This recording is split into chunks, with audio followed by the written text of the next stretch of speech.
बिस्मिल्लाहिर्रहमानिर्रहीम। अस्सलामुअलैकुम। उम्मीद करती हूँ आप सब खैर वाफियत से होंगे। आज हर दूसरा शख्स रिज़्क की तंगी का शिकवा करता है, मगर हकीकी असबाब पर कोई नज़र नहीं रखता। आज मैं आपके साथ शेयर करूंगी, जिस घर में ये दो काम होने लगे वहाँ रिज़्क की तंगी और बेबरकती कोई नहीं रोक सकता। रिज़्क एक ऐसी नेमत है जिसकी तकसीम का इख्तियार और ज़िम्मा मालिक कायनात ने अपने पास रखा है। कोई शक नहीं कि वो हर इंसान को तय्यब व ताहिर और पाक रिज़्क अता फरमाता है और इस रिज़्क में फरागी और फरावानी के मौके भी बख्शता है। मगर अक्सर इंसानों की फितरत है कि वो ये भूल जाते हैं कि रिज़्क का वादा रब ताला की ज़ात ने कर रखा है, लिहाजा वो हमारी किस्मत में लिखा गया दाना पानी तकदीर के मुताबिक ज़रूर अता फरमाता है। ताहम कुछ लोग तवक्कल और यकीन की कमी का शिकार होकर कबल अज़ वक्त ज़रूरत से ज़्यादा तलब करते या लालच का शिकार होकर बाज़-औक़ात नाजायज़ और हराम ज़राए के इस्तेमाल से अपना हलाल का रिज़्क भी खो देते हैं। अल्लाह ताला और इसके हबीब सल्लल्लाहु अलैहि वसल्लम ने हमें रिज़्क हलाल की तलब, कमाने का तरीका, तजारत और कारोबार के मुकम्मल असूल सिखाए और बताए हैं। ये अटल हकीकत है कि जब तक हम इस्लामी हदूद और शरई तालीमात के मुताबिक मुलाजमत, कारोबार और तजारत करते हैं, तब तक सब कुछ ठीक रहता है।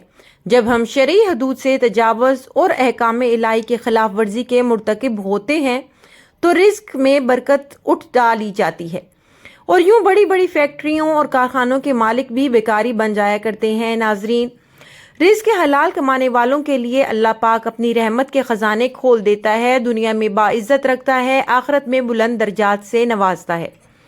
मगर अल्लाह को छोड़कर मालो दौलत के हसूल का गुलाम बन जाना सबसे बड़ी बदकिस्मती है और यही सबसे बड़ी जिल्लत है। नाजरीन, अक्सर देखा गया है कि हम राज़िक को भूल जाते हैं और रोज़ी के पीछे लग जाते हैं।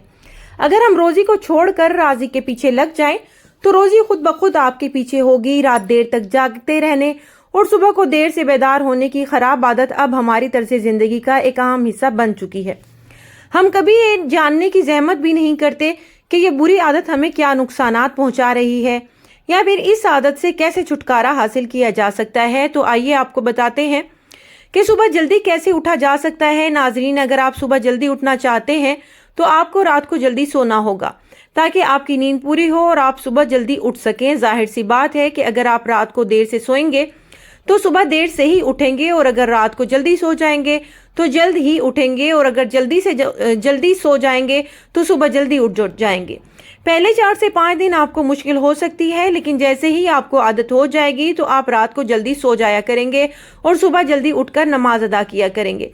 नाजरीन, आपको प्यारे नबी करीम सल्लल्लाहु अलैहि वसल्लम के बारे में 2 ऐसी चीज़ें बताने जा रहे हैं जिनके बारे में हमारे नबी करीम सल्लल्लाहु अलैहि वसल्लम ने इरशाद फरमाया, जिस घर के दरवाजे रिश्तेदारों के लिए बंद हो जाएं और जिस घर में रात देर तक जागने और सुबह देर से उठने का रवाज पैदा हो जाए तो वहाँ रिज़्क की तंगी और बेबरकती को कोई नहीं रोक सकता। अल्लाह पाक हम सबको सुबह जल्दी उठने और नमाज अदा करने की तौफीक अता फरमाए और प्यारे आका के फरमान पर अमल करने की तौफीक अता फरमाए ताकि हमारी रोज़ी में बरकत पैदा हो सके। नाजरीन, ये बहुत अहम चीज़ें हैं जो आज हमने आपको बताई हैं। अल्लाह पाक से दुआ है कि अल्लाह ताला हमें सुबह जल्दी उठने और 5 वक्त नमाज पढ़ने की तौफीक अता फरमाए। जो लोग रिज़्क की खातिर रातों की जागते हैं और दिन को लेट उठते हैं, इनको चाहिए कि वो अगर रोज़ी में बरकत चाहते हैं तो रात को जल्दी सो जाया करें, सुबह जल्दी उठकर नमाज अदा किया करें, क्योंकि सुबह के वक्त में बरकत रख दी गई है। वीडियो देखने का शुक्रिया। जहां रहें खुश रहें, आबाद रहें। अल्लाह ताला तमाम मुसलमान भाइयों की रिज़्क रोज़ी में इजाफा फरमाए और सबकी तमाम माली परेशानियां दूर फरमाए। आमीन सुम्मा आमीन।